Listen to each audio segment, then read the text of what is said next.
police officers here were too few in number. And I spoke to one police officer who said, yes, they had set off pepper canisters to put the crowd back, but that was in reaction to pepper spray that they had received. There are actually people in the crowd here that appear to have pepper spray canisters of their own, bear spray canisters, if you will, that they have deployed against the police, according to one police officer.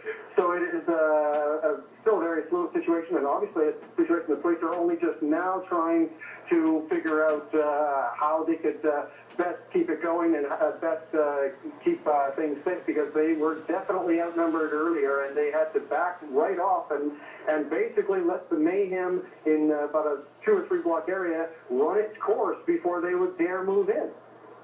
So, Alan, any idea? I mean, we're now hearing from our reporters downtown that there are police everywhere now, from Abbotsford Police, Surrey RCMP. Any idea why the Vancouver police seem to wait so long to call in the cavalry? We put that to Constable McGinnis, and she would simply step back and say there will be a review of the situation. They did definitely have police officers from multiple municipalities, RCMP detachments, integrated forces, all in place. She kept reiterating, we have a plan, we had a plan, we had a plan, but obviously the situation was incredibly fluid, and I know that it was moving rapidly down the streets.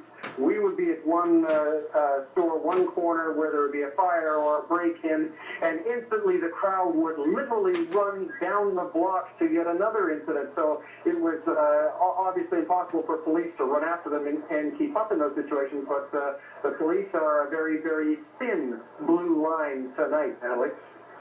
Thank you so much. That will be the big question in this review that the mayor and the VPD has ordered. Thanks so much, Alan Waterman.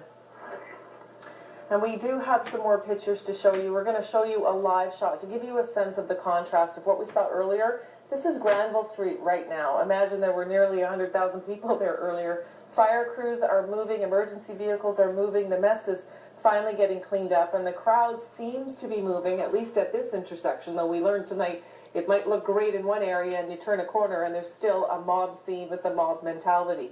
And now let's look at Georgia Street. What a difference a few hours makes. It has gotten moving. You can see police vehicles up ahead a couple of blocks, but emergency vehicles are moving, and the crowd does seem to be dissipating. The police are blocking that one intersection there. And of course, we're hearing now that there are police all over the streets right now. The question being, where were they, 3 hours ago when we saw pure mayhem? And now we're going to contrast that. This, of course, the scene earlier. We saw many people being arrested and police being usually outnumbered. We saw many people be taken away, and this was the scene. It's incredible. They used the smoke guns to try to disperse crowds, and sometimes this was pepper spray. And from what Tony and I saw at our vantage point, it really didn't work.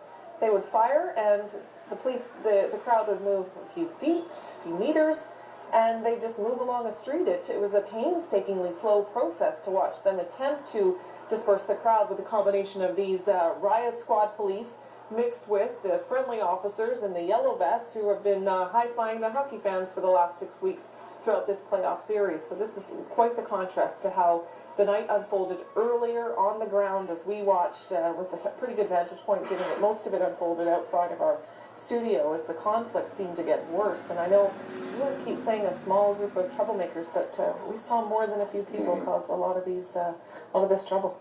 One of the unfortunate features of this going on tonight was the fact that there were so many car fires. We counted 7, perhaps 8 of them. And during the flames and the smoke, people were wondering, where was the fire department? On the phone now, Captain Gabe Roeder of the fire department. Where were they, Captain Roeder? Well, we got fairly quickly to that first fire that started right in front of the post office, and while we good job, guys, good job.